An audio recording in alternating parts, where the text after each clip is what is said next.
സാറേ, Chabahar airport ശരിക്കും പറഞ്ഞാൽ ഇന്ത്യ നിയന്ത്രിക്കുന്ന, അല്ലെ ഇന്ത്യക്ക് വേണ്ടിയിട്ട് നിക്ഷേപമൊക്കെ നടത്തിയ ഒരു പോർട്ടല്ലേ?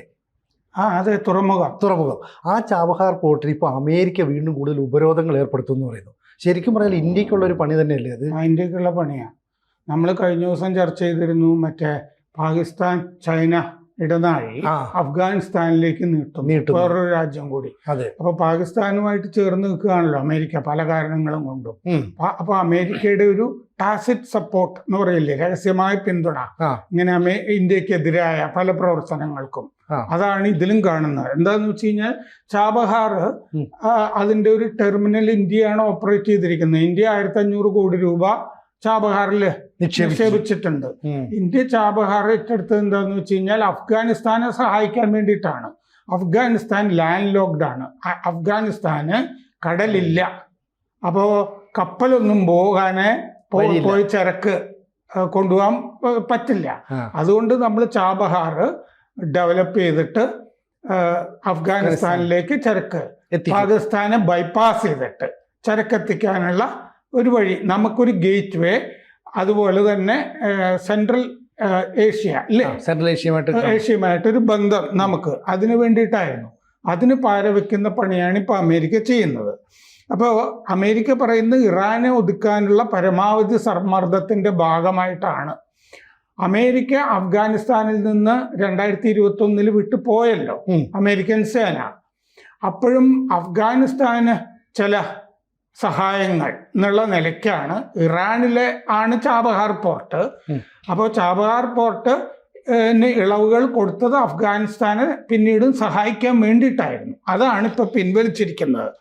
അപ്പോൾ അഫ്ഗാനിസ്ഥാന്റെ പുനർനിർമ്മാണത്തിന് വേണ്ടി ഉള്ള ഇളവ് എന്നുള്ള നിലയ്ക്കാണ് ചാബഹാർ തുറമുഖം ഇന്ത്യ വികസിപ്പിക്കുമ്പോൾ അതിനുള്ള ഇളവ്.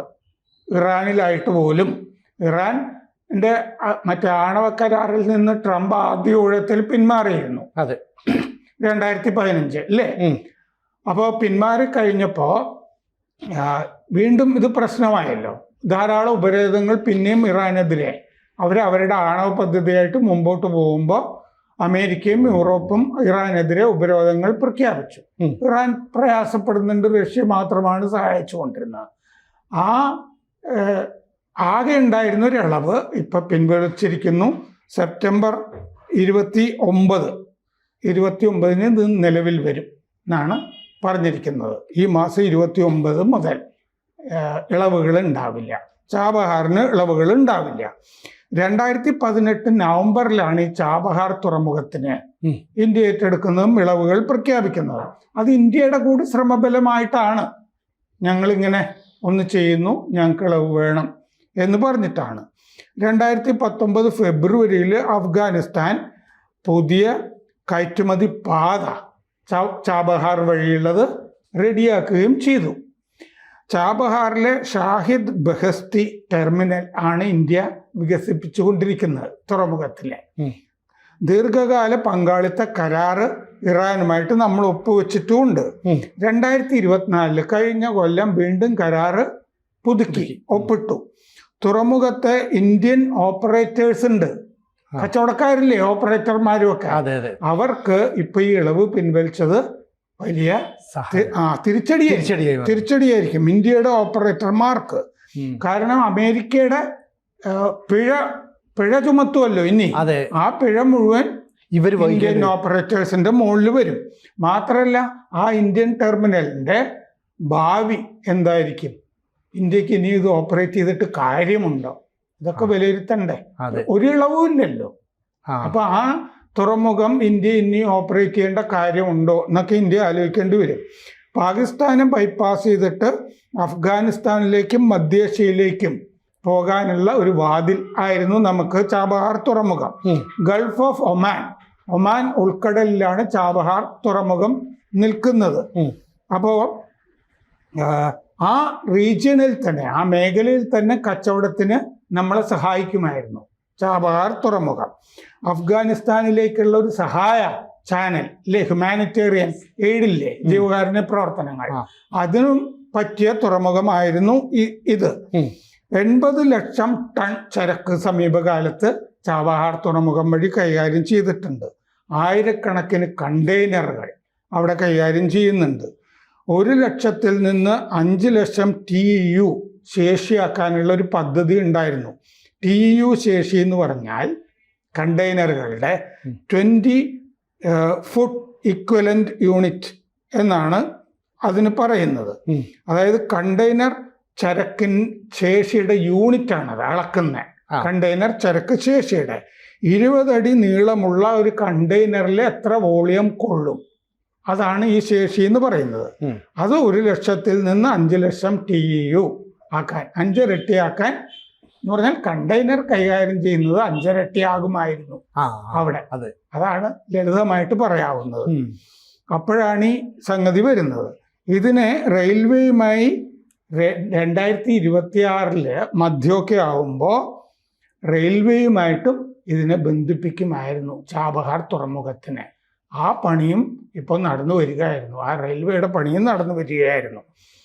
അമേരിക്ക പറയുന്നത് IRGC ഉണ്ടല്ലോ, ഇറാന്റെ പട്ടാളം.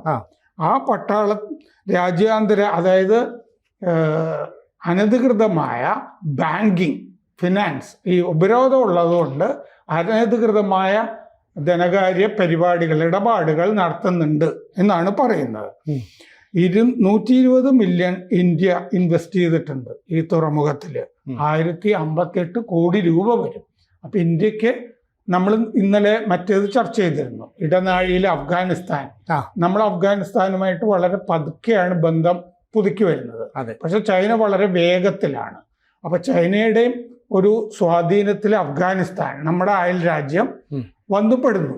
അതിൻ്റെ ഇടയ്ക്കാണ് നമ്മൾ ചാബഹാറിൽ, നമുക്ക് ബംഗ്ലാദേശില് നമ്മൾ മംഗള തുറമുഖം ഡെവലപ്പ് ചെയ്തിരുന്നത് പോയില്ലേ യൂനിസ് വന്നോടുകൂടി.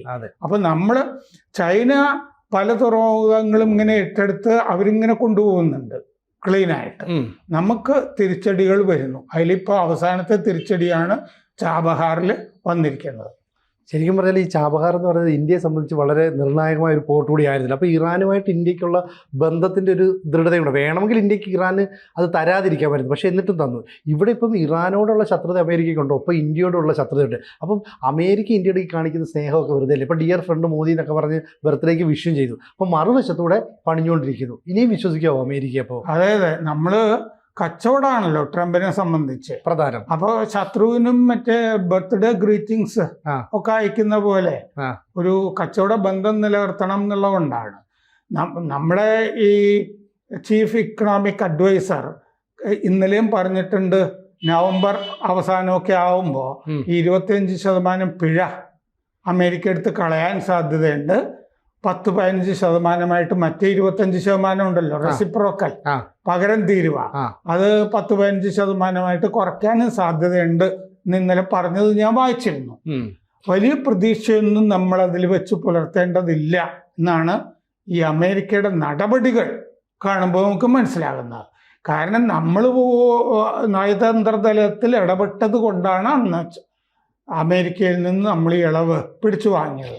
നമ്മൾ റഷ്യയിൽ നിന്ന് S-400 വാങ്ങിക്കരുത്, മിസൈൽ സംവിധാനം വാങ്ങിക്കരുത്, ഞങ്ങൾ പാക്ട് ഇട്ട് തരാം, താട് തരാം എന്നൊക്കെ പറയുന്നുണ്ട്.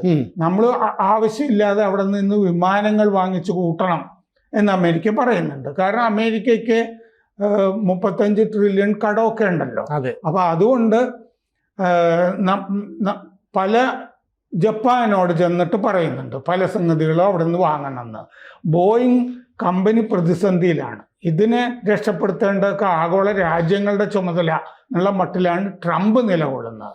അപ്പോൾ ഇത് ഇറാന്റെ മുകളിലുള്ള സമ്മർദ്ദമാണെന്ന് റിപ്പോർട്ടുകളിൽ പറയുന്നുണ്ടെങ്കിലും ചാബഹാർ സമ്മർദ്ദം എന്ന് കണ്ടപ്പോൾ എനിക്ക് മനസ്സിലായത് ഇത് ഇന്ത്യയുടെ മുകളിൽ ആ താരിഫിന് പോലെ അതല്ലാതെ വേറൊരു സമ്മർദ്ദം കൂടി ഇന്ത്യയുടെ മുകളിലേക്ക് വന്നിരിക്കുന്നു എന്നാണ് ഞാൻ കാണുന്നത്.